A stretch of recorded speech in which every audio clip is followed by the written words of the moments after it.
ఐపీఎల్లో అత్యుత్తమ ప్రదర్శనతో ఆకట్టుకున్న యువ ఆటగాడు నితీష్ కుమార్ రెడ్డి.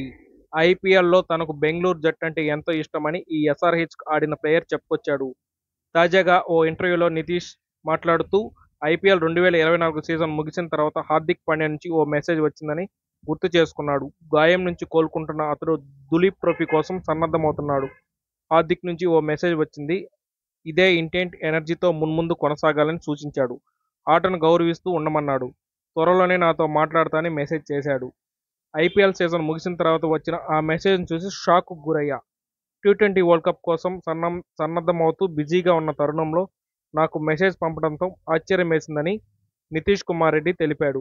ఆల్రౌండర్గా ఎదిగేందుకు బెన్ స్టోక్స్తో పాటు హార్దిక్ పాండ్యా నాకు ఆదర్శం. ఆ సందేశానికి థ్యాంక్యూ అని సమాధానమిచ్చానని వెల్లడించాడు. మరిన్ని ఇలాంటి ఇంట్రెస్టింగ్ వీడియోస్ కోసం మన ఛానల్ని సబ్స్క్రైబ్ చేసుకోండి. థ్యాంక్యూ.